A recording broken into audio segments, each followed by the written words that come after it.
How better go there, how better go there, how better go where, how better go here, how better now, how better go. How to save big when purchasing investment property. Welcome back.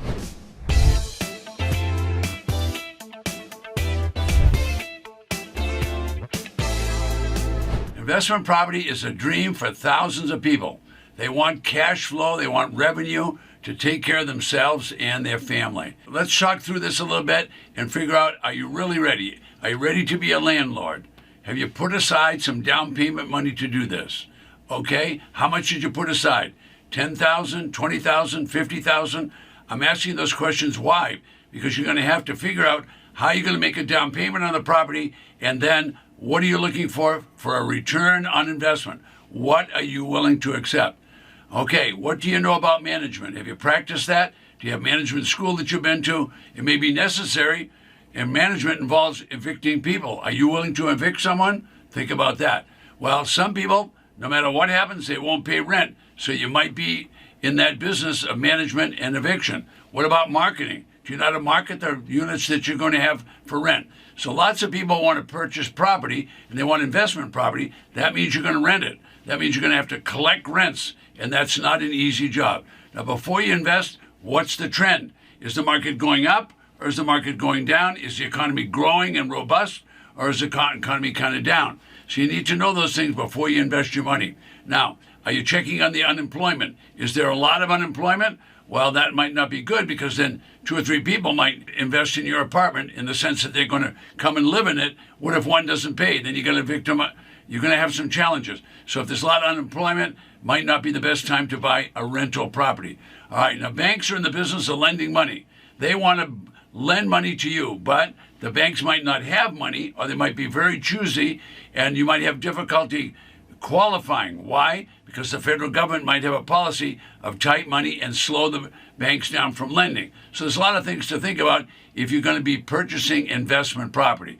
All right, so if the banks are picky and choosy and you don't have any management and you don't know what kind of returns that you're looking for, you better think this thing out before you jump in. Now, my name is Ted Thomas. I've been involved in the real estate business for many years. However, the past 30 years, I've specialized in tax lien certificates and tax defaulted property. Now, why did I do that? Because I could buy for 10 and 20 cents on the dollar and not buy properties that had a mortgage or a deed of trust. So I'm going to give you some insights into that business. This is a way to get into some revenue property and save you a lot of money on the purchase investment. In other words, I want to buy the property at a bargain price and then be able to generate revenue from it. So owning real estate can be pretty gratifying. However, keep in mind, you're going to have to take care of it, manage it, and you're going to have to take care of the maintenance on it. But now you own a piece of the rock.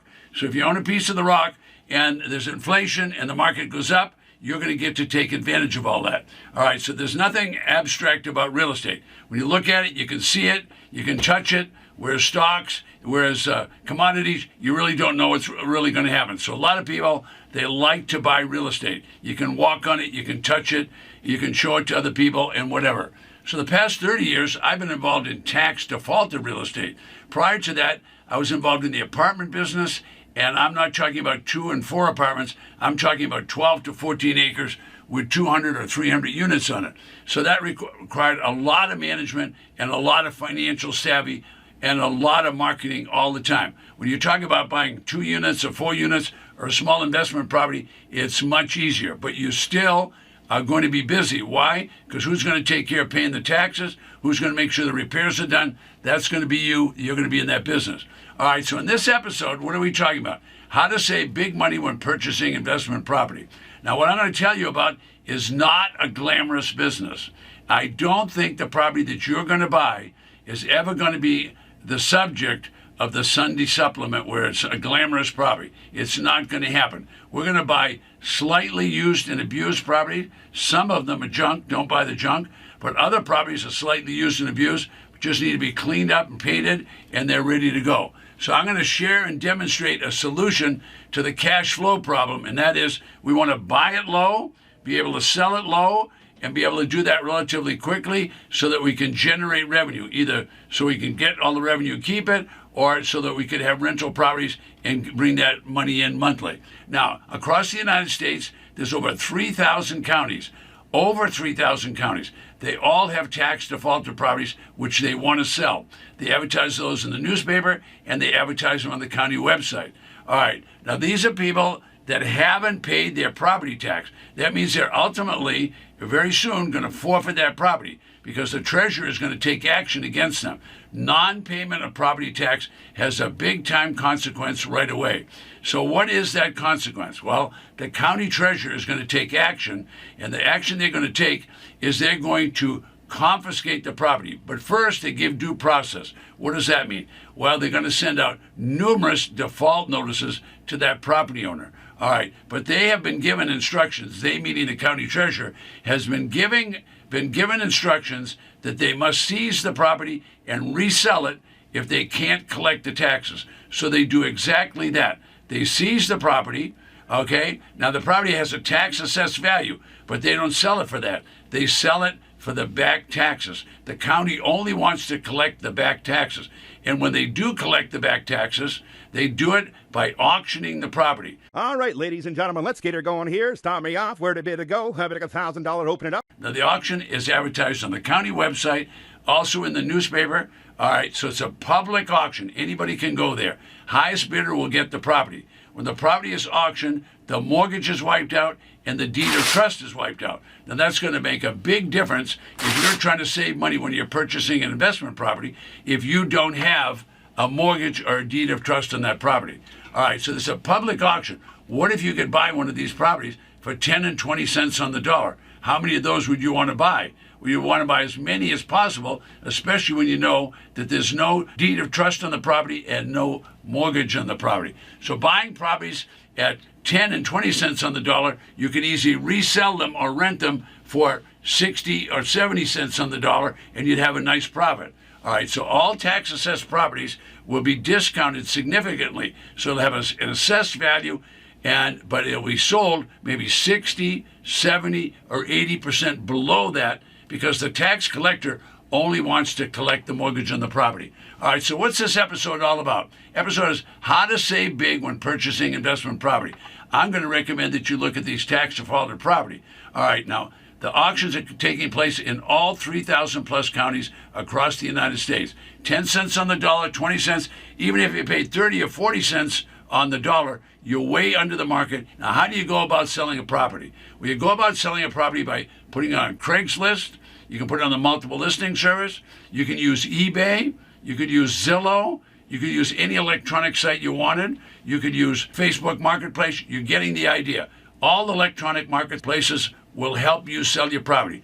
The key to this business is being able to sell. So throughout these videos, I talk to my clients about some of the interesting things that I've done over the past few years with my students. So I'm going to show you an example right now in a local county with a small population. One of my students near Tampa, Florida, he bought a property and he invested $9,100 with the tax collector at the auction.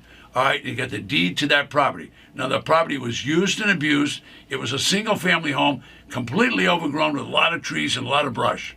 All right, so he decided before he purchased the property, he did exactly what we told him to do. Go out and check the area, make sure you knew what the pricing was. Did you get a good deal before you buy it? So you want to have evaluated the area. So that's exactly what he did. He found comparable properties. Those properties were worth up to $150,000. All right, now he only paid $9,100 for this property. Turned out it was worth a lot more than that. So what did he do? Well, he sold it to a tenant. All right, the tenant offered him, said, look, I'll fix it up. I'll give you $5,000 down and then pay you monthly. Well, he sold the property for $150,000 and accepted monthly installment payments. Now, he only had $5,000 down, but he's going to get monthly payments on $150,000. What kind of profit is that? That's a giant profit. Talk about saving big when purchasing a property. You got a property that worth somewhere around $150,000. You only paid $9,100. Now, folks, I'm just giving you a teeny tiny glimpse of the spectacular kind of interest or money that you can earn on a property. This is happening across the United States. Now, there's many more deals I'll tell you about, but I'll do that in future lessons. All right, now I've tested dozens of strategies and techniques. All right, there's Many auctions are going to take place, at least 5,000. All right, this is a way to buy real estate, save big money when purchasing investment property. You see those little white circles? That's how many auctions are taking place within that state in the next 90 days. This calendar updates every single day. I'm here today to show you how to make money. To do that, I'm going to show you briefly that there are thousands of tax defaulted real estate properties across the 3,000 plus counties in the United States. This is quite interesting. You're looking at the Ted Thomas Magic Interactive Map and Auction Calendar. It changes every day. Now, I created the calendar and the map so I would know how many auctions are taking place every day in the United States. Now I can show the little guy how to make money. Most importantly, I created this system so I could have an auction list for each auction 24/7. In the small population counties, there's going to be dozens of these properties to sell. In the large population counties, there's going to be hundreds. I've been to auctions where over 2,000 properties are available in large population county. You can buy any one of those properties if you have the money. So start thinking about how you're going to get the money for these properties. All right, now this is an example only. The markets are different everywhere you go. If you can't afford a big mansion type property, that's okay. Start out small. You don't have to be in the country club to start, but you've got to get yourself started. So you can start small and move your way up. Here's a perfect example of starting small, okay? All right, now some investors want to buy in bread and butter areas. Some people call them working class neighborhoods. All right, they want to buy these properties and want to buy them as cheaply as possible. There's going to be plenty available. So this is a typical example. This property is worth, according to the tax assessor, $100,000. However, the treasurer just wants to get rid of the property and collect the back taxes. All right, so this property sold for $10,000, so 10 cents on the dollar. Now, can they sell the property? Yes. So that instead of trying to get retail price for it, the investor said, I'll sell it below that. So he bought it low. Now he's going to sell it low, going to sell it for $65,000. Now that attracted fixer-upper people. It attracted people that do renovations. It attracted the flippers. It attracted people that wanted to do payments. All right, that means installment sale. So he sold the property for $65,000, accepted an installment sale. Now, how much did he accept for payments? Well, first of all, he took $10,000 down. Then he accepted payments for $700 a month for 10 years. So the property, he sold it for $65,000, took a $10,000 down payment, going to get $700 a month for 10 years. That's 120 months. So 120 times 700 is $84,000. So now a property that costs 10, he's going to get $84,000 in payments, plus he gets his $10,000 down. So you get $94,000 for a property that only costs 10 cents on the dollar. Folks, that's what I call saving big when purchasing an investment property. Did all that at a tax defaulted auction. All right, now I'm out of time, but I do want to make two recommendations before I leave. Number one, don't buy at a tax auction unless you've seen the property. You need boots on the ground. You don't know if there was a flood. You don't know if there was a hurricane. You don't know if there was a fire. So you need boots on the ground. While you're there on the ground, look around, determine the values that are there so that you don't bid and overbid at the auction. Figure out your exit strategy before you buy at the auction. I'm Ted Thomas. I'll see you next time around. Don't forget, request your free auction list right below me.